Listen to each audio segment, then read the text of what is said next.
When you hear that phrase, the land of gold and diamonds, what comes to mind? Maybe something almost mythical. Well, today we're doing a deep dive into a continent that really lives up to that description, and honestly, so much more. Africa. It's just immense, isn't it? Oh, absolutely. It's the second largest continent. Yeah, stretching what, 8,000 kilometers north to south? That's huge. Like Alaska down to Tierra del Fuego almost. Mm-hmm. And about 7,360 kilometers across, west to east. Vast. And what's really unique, geologically speaking, is how it sits with the lines of latitude. You've got the equator, the Tropic of Cancer, and the Tropic of Capricorn all slicing through it. Exactly, which gives it that characteristic tropical climate overall. But as you hinted, there's a lot of diversity packed in there too. Okay, so let's unpack this. Our mission today really is to pull out the key insights, the most important bits from the material we've got on Africa. We want to show you, the listener, a continent that's full of, well, surprising geology, incredible ecosystems, and really fascinating human ingenuity, things that often go against the common picture. Let's start with the absolute basics, its physical foundation, because the defining thing about Africa structurally is that it's basically one gigantic plateau, right? That's the fundamental characteristic, yes. It makes it quite different from other continents with their huge mountain chains or massive lowland plains. Africa is largely this vast, elevated landmass. But it's not completely flat, of course. There are mountains. Right, exactly. While the plateau dominates, you do have notable mountains. We see what are called fold mountains, like the Atlas Range. Fold mountains. So that's where the crest has sort of buckled. Precisely, like pushing a rug together. The Atlas Mountains are up in the northwest. They form a border between the Sahara, the Atlantic, and the Med. And then down south, running along the southeastern coast, you've got the Drakensberg Mountains. Okay. But the peaks that really jumped out at me were Kilimanjaro, the highest, 5,895 meters, and Mount Kenya, also incredibly high, at 5,199 meters. Yeah. These seem almost paradoxical. Snow-capped peaks right near the equator. How does that work? And they're volcanic, aren't they? Unlike the Atlas. Yes, exactly. Volcanic origins for those two. And it's fascinating how their existence ties back into that broader plateau idea. You mentioned Africa doesn't have massive plains like other continents. Well, a key reason is that the plateau often drops off really sharply towards the coast. Ah, okay. So no gradual slope, just a steep edge. Generally speaking, yes. Though the Congo River Basin, that's a huge exception, a significant low-lying area right in the middle. But thinking bigger picture, that high average elevation of the plateaus, it actually helps moderate the temperatures. How so? Well, higher altitude generally means cooler temperatures. So even though it's often called the hottest continent, the elevation provides a kind of natural cooling. It definitely challenges that simple label, doesn't it? It absolutely does. Yeah. Okay, and the geological story gets even more dramatic, I think, with the rift valleys. This is where it gets really interesting, right? Africa has one of the most incredible geological features anywhere. You're talking about the Great Rift Valley, and yes, it's phenomenal. It's the largest rift system in the world. It stretches roughly 8,000 kilometers. Think about that from the Zambezi River way down south, all the way up through East Africa, into the Red Sea, and it even continues into Asia, up to the Dead Sea. Wow. And how did it form? It's like the Earth is splitting apart there. Essentially, yes. It's formed by subsidences, large blocks of the Earth's crust dropping down between parallel faults over millions of years. This creates these incredibly long, narrow valleys with really steep, almost wall-like sides. So you get these massive trenches across the landscape. How does that affect, say, water systems? Do rivers flow through them? Do lakes form? Oh, absolutely. They have a huge impact on hydrology. Where these rifts have filled with water, you get this chain of incredibly deep, often long and narrow lakes, like bean-shaped almost. Lake Victoria, for instance. That's Africa's largest lake. Is that part of the Rift Valley system? It is, in a way. It actually sits in a shallow basin between the two main arms of the Rift Valley in East Africa. So its existence is very much linked to that massive geological activity. It shows how these cracks in the earth can create these vast inland water bodies. Okay, from deep valleys to, well, the other extreme, deserts. You can't talk about Africa without talking about the Sahara. No, you really can't. The world's largest hot desert stretches right across the north of the continent, Atlantic to the Red Sea. It covers almost a quarter of Africa.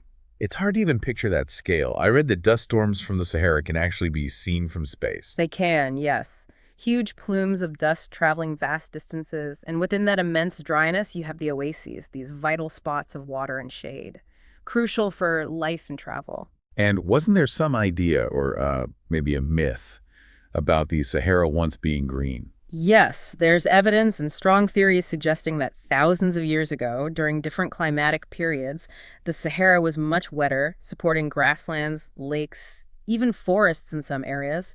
It's a powerful reminder of just how dramatically climates can shift over time. That's incredible. And it's not just the Sahara, right? There are other major deserts further south. Correct. Down in southern Africa, you have the Namib Desert right along the coast, and the Kalahari, which is more inland. Equally fascinating ecosystems. Right. So we have this continent shaped by plateaus, rifts, deserts. How does water, the lifeblood, actually flow through it all? Let's talk rivers. Started with the big one, the Nile. The Nile, yeah. Officially the longest river in the world. Originating way down near Lake Victoria, flowing north, which always feels counterintuitive somehow. It does, doesn't it? Flowing northwards all the way to the Mediterranean. And what's really key is how the two main branches, the White Nile and the Blue Nile, meet in Khartoum. That confluence creates the powerful river we know. And the amazing thing is, it flows through a huge chunk of the Sahara, but it doesn't dry up. How? Well, its sources are in the high rainfall areas of Central Africa. And historically, its predictable annual floods were everything. They deposited incredibly fertile silt along the banks, creating this narrow ribbon of life through the desert. That's why it's called the cradle of civilization, isn't it? That predictable fertility allowed agriculture and complex societies to develop. Precisely. It provided the stability needed for settlement and innovation in a way few other rivers could, especially in that region. Okay, Nile is number one. Then there's the Congo, also called the Zaire. Yes, the Congo or Zaire River. Yeah. It's the second longest in Africa, but actually carries the largest volume of water by far. Draining a massive area, Central Africa. A huge tropical basin, yeah, flowing out into the Atlantic. And then you have other really important rivers, too, like the Niger in West Africa, the Orange in the south, the Limpopo. And people have harnessed these rivers, obviously, for irrigation, but also for power. Definitely. Hydroelectricity is huge. You see major projects like the Aswan Dam on the Nile in Egypt, the Kariba Dam on the Zambezi. The Kainji Dam on the Niger, I read about that one, and the Volta River project in Ghana. Exactly. Harnessing that water power is crucial for development across the continent. But here's a kind of paradox I noticed. Unlike the Nile, many African rivers aren't great for navigation, are they? That's generally true, yes. Because they come down from those high plateaus, they often drop really steeply, creating rapids, waterfalls. Right. Makes navigation very difficult, or impossible in long stretches, but That very feature, the steep drops, the waterfalls, that's exactly what makes them so good for hydroelectric power. you got it. It's a classic case of turning a geographical challenge into an energy asset. Human ingenuity adapting to the landscape. Speaking of waterfalls, Victoria Falls has to be mentioned, on the Zambezi. Oh, absolutely. Mosi-oa-Tunya, the smoke that thunders. It's considered the largest waterfall in the world based on its combined width and height, wider and higher than Niagara Falls in North America. And discovered, or at least made known to Europeans, by David Livingstone. That's right, back in 1855.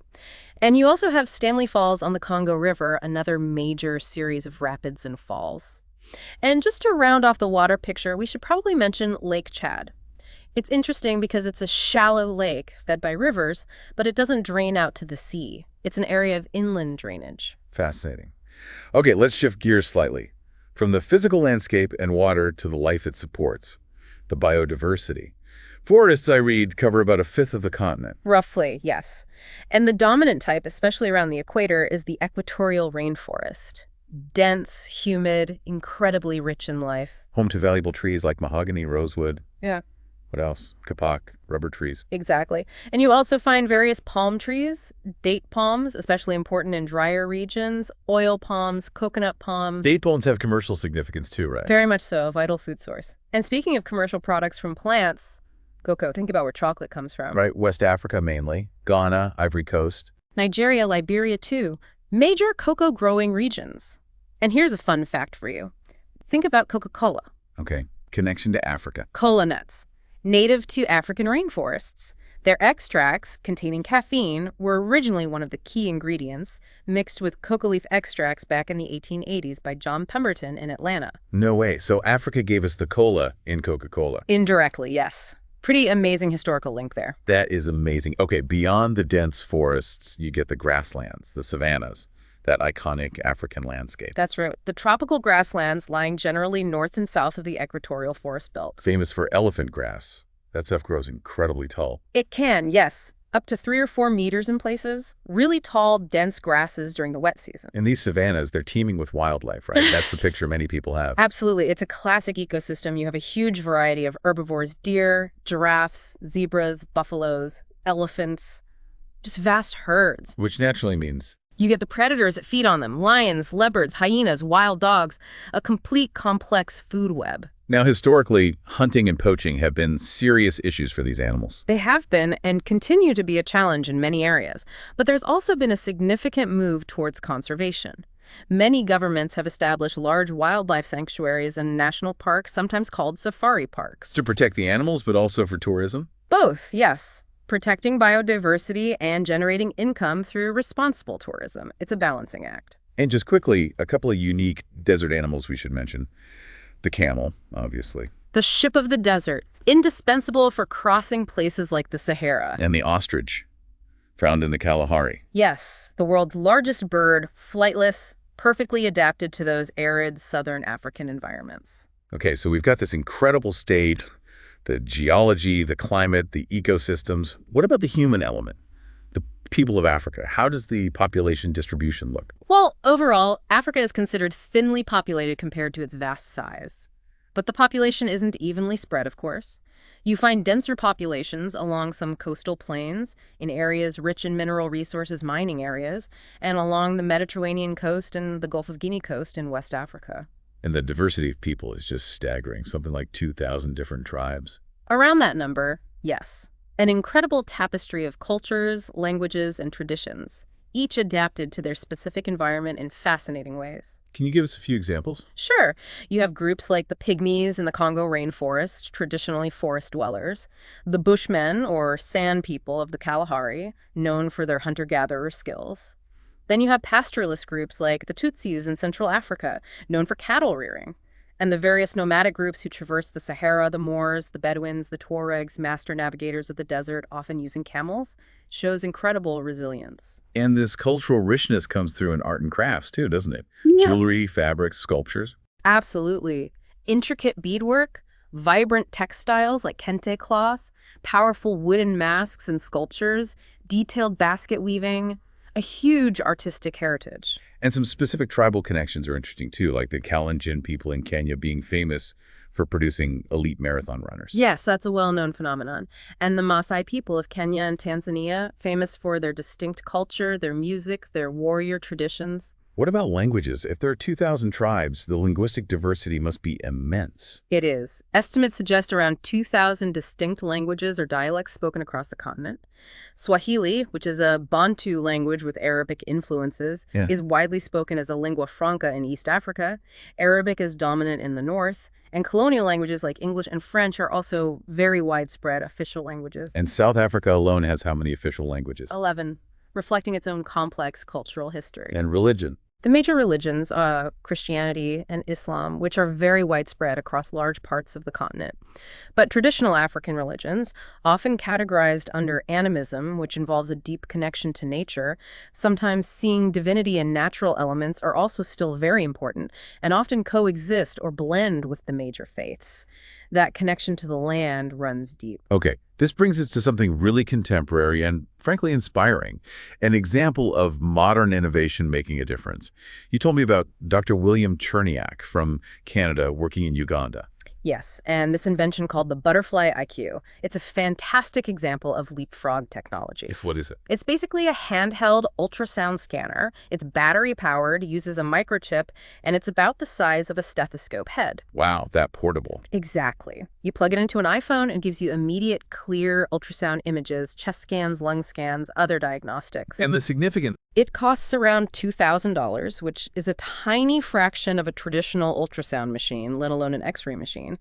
And it's rugged. It can be used in remote clinics, even in really basic, dusty conditions. They mention it being suitable even for battlefield medicine. So it could revolutionize healthcare in places where expensive diagnostic equipment is just unavailable. Africa, Asia, Latin America. Precisely. It puts powerful diagnostic tools directly into the hands of healthcare workers in the field, potentially saving countless lives by allowing for quick, accurate diagnoses without needing massive infrastructure. It's ingenious. That's incredible. And just as a side note, for listeners interested in getting a feel for life in the Sahara, you mentioned Paulo Coelho's novel, The Alchemist. Yes. While it's fiction, it does offer some evocative glimpses into the desert environment and the kind of resilience and life lessons one might associate with navigating such a challenging landscape. Right.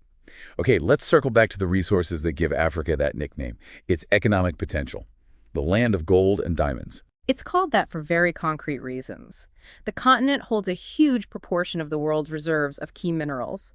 Gold and diamonds, obviously, are major ones, but also platinum, uranium vital for nuclear energy, vast amounts of coal, iron ore for steel production, and significant petroleum reserves in various regions. So mineral wealth is enormous. Absolutely. It makes Africa strategically vital in the global economy, even if harnessing that wealth for broad-based development remains a complex challenge. And let's not forget the timber resources we touched on earlier.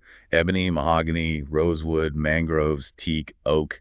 Add that to the mineral wealth, and the natural endowment is just immense. Truly diverse and incredibly rich. Well, we've certainly covered a lot of ground today, haven't we? We started with Africa's unique physical form, that vast plateau. We looked at the dramatic rift valleys, the huge deserts, journeyed down its vital rivers like the Nile and Congo, explored the rainforests and savannas, the incredible wildlife, and touched on the amazing diversity of its people, cultures, and even cutting-edge innovations like that butterfly IQ. Our goal was to give you, our listeners, a real shortcut to understanding the essentials of this incredible continent, pulling out those key nuggets. I hope we've managed that. I think if we connect this all together, the bigger picture that emerges is of a continent defined by, well, almost profound contradictions, but also incredible resilience. You have these high plateaus that counterintuitively moderate the heat. You have the Nile surviving its journey through the world's biggest desert. You see people adapting to every conceivable environment, from dense forests to arid deserts, and now developing really smart, targeted technologies to overcome modern challenges. It really underscores how challenging environments can sometimes spur the most ingenious adaptations and the most enduring cultures. That's a great way to summarize it. So maybe a final thought for everyone listening. What really stands out to you about how Africa's unique geography, its sheer scale, its plateaus, its rifts, its rivers, has shaped not just the physical land, but the lives, the cultures, and the innovations of its people?